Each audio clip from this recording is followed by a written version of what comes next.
social media giant platforms are accused of censoring conservatives, but that's not stopping a former Facebook insider now pushing to take it one step further and start pulling some plugs. We have to turn down the capability of these conservative influencers to reach these huge audiences. They are extremely radical and pushing extremely radical views. And so it's up to the Facebooks and YouTubes in particular to think about whether or not they want to be effectively cable networks for disinformation. All right, here with reaction, the Federalist publisher, Ben Domenech. Ben, good morning to you.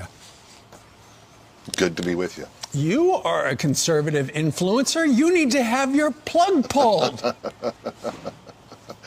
Well, look, I think it's interesting that they're kind of saying the soft part loud now about things that they've been keeping, opinions they've been keeping to themselves for a while. And as a tryout for, AOC's Ministry of Truth, I think that was a pretty good performance. But in this instance, I think that we have to see here what's really going on, which is that big tech wants to broaden this crackdown in a lot of different ways and bring a lot of different corporations along with them.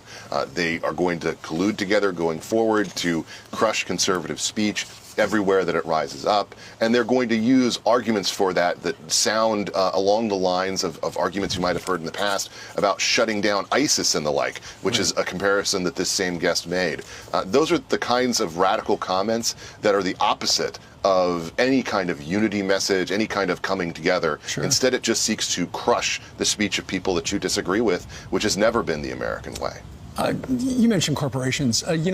We have heard over the last week there are a number of Fortune 500 corporations that want to stop donating money to members of Congress who, on January 6th, did not vote to certify the election. And now we're hearing that apparently there are some Democrat members of Congress who say those 130 or 140 members of Congress, all Republicans, who would not do that, need to be punished because they ultimately are responsible for what happened on that day, in part. Well, obviously that wasn't their attitude when you had Democrats on the other side of this voting against certification in 2001, in 2005, and after the election in 2016, of course. But this is also a situation, I think, where this is all a part of their agenda to play up the Republican Party as being too radical to even do business with.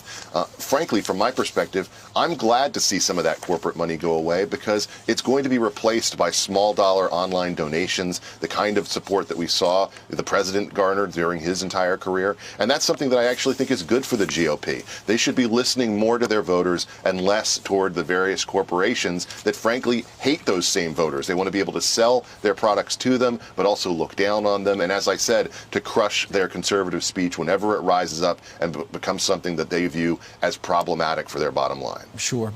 Of course, on Wednesday at noon, Joe Biden becomes the president of the United States, our 46th. And a brand new Pew poll finds that 59% of Republicans, a majority, want Republicans to stand up to Joe Biden when it comes to his legislation in the House and the Senate. Does that sound about right to you?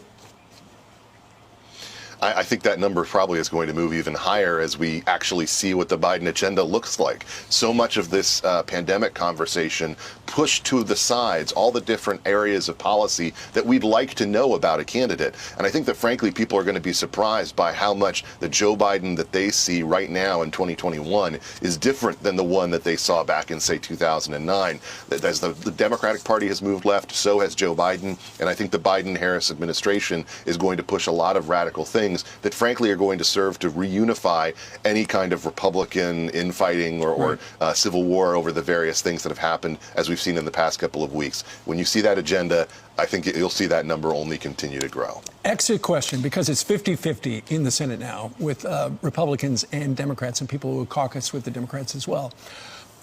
How much of Joe Biden's agenda does he actually get passed? Ultimately, you need 60 for that filibuster thing, that crazy rule they've got there. So will it be a slam dunk, all of his stuff, or will the Republicans be able to somehow moderate what he's able to get done?